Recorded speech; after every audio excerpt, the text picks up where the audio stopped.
새해 첫 코너로 한국의 전설의 레슬러 한 분을 소개시켜주려고 해. 한국과 일본을 종횡무진하며 엄청난 기술로 세계 레슬링계를 호령했던 이 전설의 레슬러는 누굴까? 바로 박치기의 대왕 김일이란 선수야. 1950년에 터진 6.25 전쟁이 끝나고 그때부터 황폐화된 국토를 살리기 위해 우리 할아버지 아버지 세대에는 참으로 힘든 시기를 보냈지. 1965년대에 들어서 경제 및 산업 발전에 힘들고 노곤한 시기임에도 한국 레슬링계의 김일 선수가 있었기에 가족들과 마을 사람들이 TV 앞에 도란도란 모여 앉아 레슬링 이야기로 꽃을 피울 정도로 그의 인기는 참으로 대단했었어. 김일 선수의 인기의 주축은 바로 박치기란 기술이었지.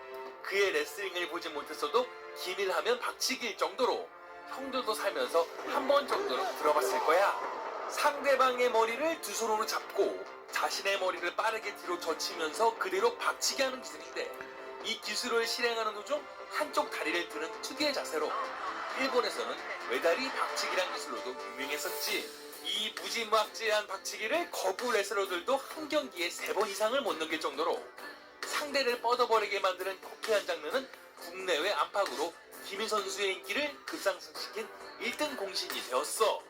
또한 그의 X9치기란 서브 미션기도 굉장히 위력적이었어.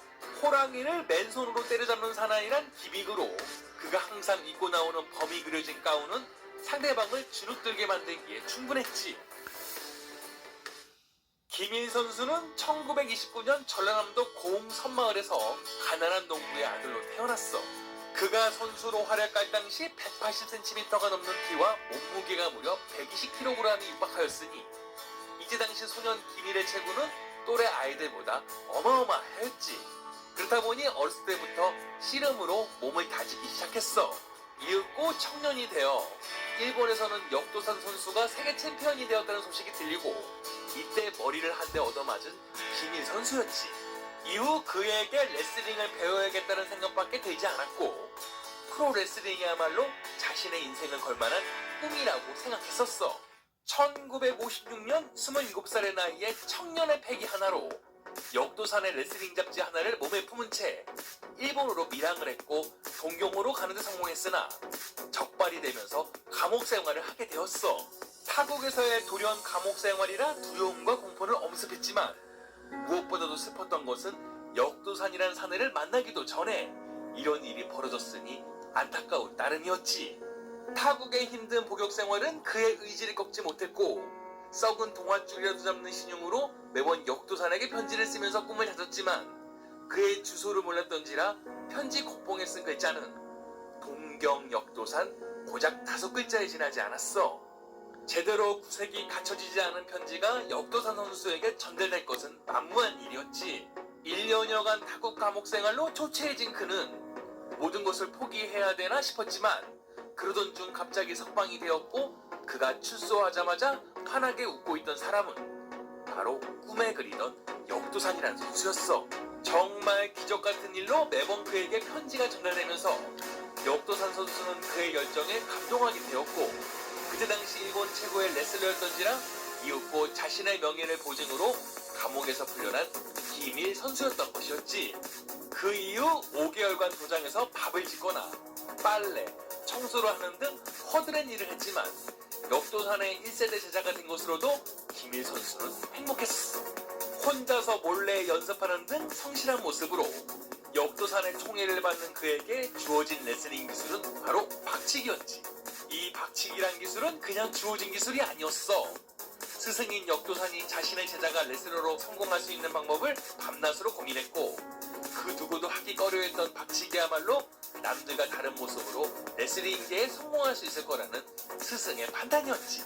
이 이후부터 김일 선수는 혹독한 훈련으로 머리를 단련하며 레슬링 기술 등을 교육받기 시작했어. 이윽고 1년 후인 1958년 드디어 일본 무대에 데뷔하게 된 김일이었지만 한국인 레슬러라는 이유로 악역을 주로 맡았고 패하기 일쑤였지. 이때 스승인 역도사는 그에게 또 다른 선물을 하나 준비하는데 바로 맨손으로 호랑이를 때려잡는 사나이 오오키 킨타로라는 닉네임이 바로 그것이었어. 링 위에서 주눅들지 말고 자신감을 가지라는 의미로 이 멋진 닉네임을 지어준 스승의 마음을 알고 더욱 의지를 굳건하게 다졌지. 이때 당시 180cm를 훌쩍 넘는 키로 일본 프로레슬링 단체 JWA에서는 자이언트 바바, 안토니오 이노키 등과 어깨를 나란히 하며 거구의 삼총사라고 불리울 정도로 상당히 몸집이 큰 편에 속했어. 이때 덩치가 큰 미국 레슬러들 앞에서 주눅이 든 일본 레슬링계에 한 남자가 나와서 외국 레슬러들을 호쾌하게 KO시키는 것을 보며 김일 선수의 인기는 날로 승승장구하였으니 레슬링 업계의 사람들도 그가 한국 사람이라는 것을 팬들 앞에서는 쉬쉬할 정도였지. 그가 얼마나 인기 레슬러였는지 알 수 있는 부분이야. 같은 스승에서 자란 안토니오 이노키와 자이언트 바바 선수들과 명경기를 만들어내면서 그의 이름은 일본 프로레슬링계에 빠져서는 안 될 인기 스타가 되어 있었어. 5년 동안 각종 경기에 출연하여 엄청난 활약을 한 끝에 1963년 12월 13일 미국에서 벌어진 세계 레슬링 협회 대회에서 제23대 챔피언 타이틀을 거머쥐게 되었지. 고생스러웠던 과거들이 주마등처럼 지나가면서도 맨 앞에 그려지는 건 역시나 스승 역도산의 얼굴이었어. 이 기쁜 소식을 스승 역도산에게 제일 먼저 알리고 싶었지만 같은 날 그의 스승은 야쿠자에게 봉변을 당하고 말았지. 이틀 후인 15일 김일 선수에게 뜨거운 사랑을 아끼지 않았던 스승 역도산 선수는 그렇게 타계하고 말았어. 스승의 죽음으로 인한 슬픔을 지으며 계속적으로 일본 무대에서 명경기를 만들어내면서 활동을 하였고, 이 이후 1965년 일본 프로레슬링을 나와 고국으로 귀국해 한국 레슬링의 중심축으로 활약하기 시작하였지. 이미 장영철 및 청기덕 선수가 국내에서 프로레슬링 기반을 다져놓은 터라 김일 선수의 귀국은 한국 레슬링 인기에 불쏘시개 역할을 하게 되었어. 7월에는 김일 선수가 일본 정상급 선수들을 불러들여 극동 헤비급 선수권 쟁탈전을 주최할 정도로 한국과 일본 프로레슬링 교류에 앞장서기 시작했지. 한국 선수로 김일, 장영철, 천규덕 등 한국 내 주축이 된 스타들 등 12명이 출전하였고, 일본에서는 역도산의 제자 4명이 출전해 이때 경기를 벌였어. 천규덕 선수는 아쉽게도 요시노 사도 선수에게 패배하고 말았지만 김일 선수는 이때 초대 챔피언 자리에 올랐지. 이 이후에도 김일 선수는 쌓아 올린 인맥을 통하여 각국 선수들을 영입해 대회를 열었고, 그렇게 프로레슬링 인기가 날로 높아지게 되었어. 1965년 11월 27일 장충체육관에서 벌어진 장영철과 일본 오코마 선수와의 경기. 장영철이 승리를 거두어야 할 경기에서 오코마 선수가 이를 무시하고 보스턴 크랩이라는 기술을 가했고, 이를 지켜봤던 장영철의 후배들이 경기에 난입하여 오코마 선수를 병가 의자로 내리치는 사건이 발생하였어. 경기가 아닌 실제 난투극이 벌어지며 경찰이 출동하는 모습까지 발생하였지. 이때 또한 국내 레슬링을 세운 청규덕, 장현철 중심의 국내파와 엄청난 인기와 함께 국내에 들어온 김일 선수를 중심으로 한 유학파가 신경전으로 대립할 때인지라 이 사건은 일파만파 퍼지게 되었어. 더군다나 장영철을 조사하던 경찰과 언론이 기사거리를 만들어내기 위해 프로레슬링은 쇼다라는 제목으로 레슬링을 폄하하는 기사를 내보내는 등 레슬러들에 대한 위신을 크게 떨어뜨리게 되었지. 국외적으로는 이번 일로 일본 레슬링과의 교류가 차가운 국면에 들어가고, 레슬링을 부정적으로 바라보았던 사람들에게는 더욱 싸늘한 외면을 받았지. 무엇보다도 아쉬운 것은 한국 프로레슬링계의 1세대 주자인 김일과 장영철이 이 사건 이후로 아예 등을 돌리게 된 일이었어. 그러나 다행인 것은 이러한 불미스러운 사건이 있었음에도 한국 팬들의 레슬링 열기는 좀 채 식을 줄 몰랐지. 이 이후 김일 선수는 그의 부적박치기로 헤비급 챔피언, 오라시아 챔피언, 세계 헤비급 챔피언에 등극하는 등 맹활약을 펼쳤어. 70년도에는 200kg에 육박한 엄청난 체구를 자랑하는 압둘라 부체라는 선수와 경기를 해 사람들의 이목을 집중시키기에 충분했지. 김일 선수의 제자 이왕표 선수의 등장으로 프로레슬링에 대한 열기는 어느 때보다 뜨거워져 있었어. 이로써 1970년대는 한국 프로레슬링 인기에 정점을 찍게 되었지.